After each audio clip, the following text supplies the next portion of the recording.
बिस्मिल्लाहिर्रहमानिर्रहीम। Students, exercise 1C question number students 10 है। For each of the following y is inversely proportional to x। It means y is inversely proportional to x। Students, inversely proportional के लिए हम सिर्फ उसको जैसे कि directly के लिए साइन लगाते हैं, एज इट इज इनवर्सली के लिए लगाते हैं, लेकिन जस्ट वो वैल्यू जो एक दूसरे के प्रोपोर्शनल या इनवर्सली प्रोपोर्शनल होती है, जो प्रोपोर्शनल होती है वो सेम ही है, लेकिन सिर्फ आगे वाली जो वैल्यू होती है इनवर्सली में वो 1 ओवर के फॉर्म में लिख दिया जाता है। और यहाँ हमारा जो है हम इनवर्सली प्रोपोर्शनल को डिस्कस कर रहे हैं। इस सिंबल को हटाएंगे तो इसे ये स्टूडेंट्स ये जो प्रोपोर्शनल का साइन है इसे खत्म करने के बाद यहाँ पे प्रोपोर्शनलिटी कांस्टेंट आ जाता है और यहाँ पे साथ में 1 over x as it is हम लिख देंगे। अब y इसे स्टूडेंट्स के 1 से मल्टीप्लाई करेंगे 1 करके ओवर में स्टूडेंट्स x आ जाएगा। यहाँ पे स्टूडेंट्स मैं आपको ये पहले भी क्वेश्चन बता चुका हूँ कि ये जो प्रोपोर्शनलिटी कांस्टेंट को फाइंड आउट करने के लिए हमें x और y वैल्यूज दोनों लाजमी गिवन करता है। अब यहाँ पे इस टेबल में आ जाए जहाँ x और y दोनों वैल्यूज हमें गिवन की गई हैं, वो ये है x की वैल्यू 3 है, वो x की वैल्यू 3 साइड पे लिख लें, और y की वैल्यू क्या दी हुई है, y की वैल्यू 4 है।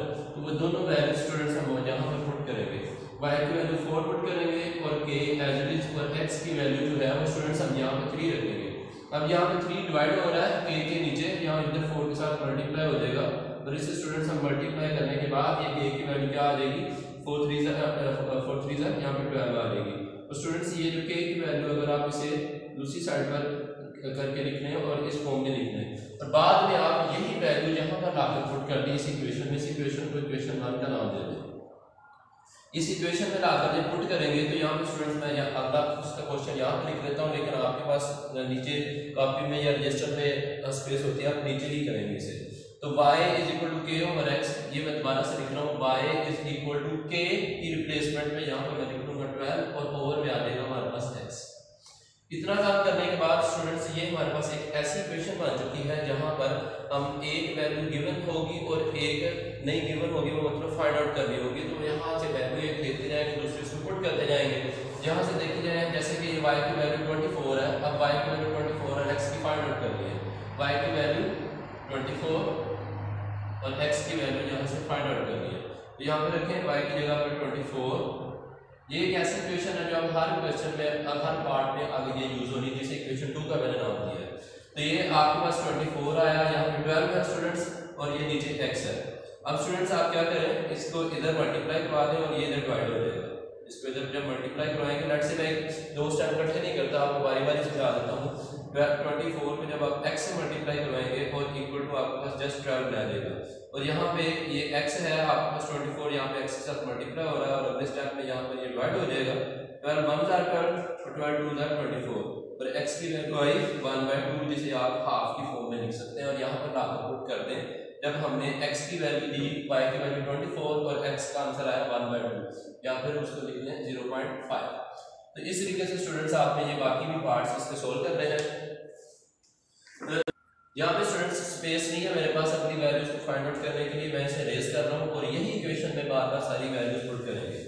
अब नेक्स्ट वैल्यू देखें कि x की वैल्यू 2 है, अब x की वैल्यू 2 आ जाएगी और y की वैल्यू यहाँ पे हमारे पास जो गिवन करता है वो हम पुट कर लेंगे। देखते हैं x की वैल्यू हमारे पास 2 दे रहा है और y की वैल्यू हमें फाइंड आउट करने के लिए कहता है।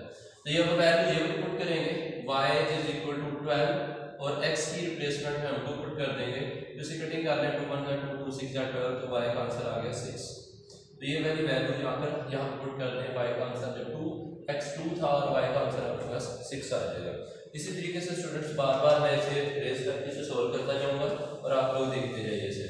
अब x और y में से एक वैल्यू देगा, जैसे कि x की वैल्यू 2.5 दे रहा है, x की वैल्यू 2.5 और y जो है वो हमने फाइंड आउट करना है। अब ये देखें 12 ओवर 2.5, तो स्टूडेंट्स आप इसे कैलकुलेटर से कैलकुलेट कर सकते हैं। 12 डिवाइडेड बाय 2.5, तो ये स्टूडेंट्स हमारे पास आ गया 4.8, y इज इक्वल टू 4.8। तो ये y की वैल्यू यहाँ पर आके पुट कर दें 4.8। ये स्टूडेंट्स आप लोग रेज नहीं करेंगे, लेकिन मेरे पास नीचे स्पेस नहीं है, मैं इसे बार बार इस तरह से रेज करके उसी को क्लोज करता जा रहा हूँ। अब आगे आ जाए, आगे अब y की वैल्यू आपके पास है 1/1.5 और x की वैल्यू स्टूडेंट्स यहाँ से कैलकुलेट करनी है।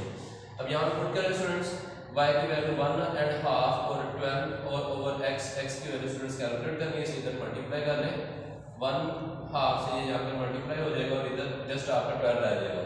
और ये जो वैल्यू है इधर स्टूडेंट्स 1.5 इधर मल्टीप्लाई हो रही है, इस साइड पर 12 के नीचे आकर डिवाइड हो जाएगी।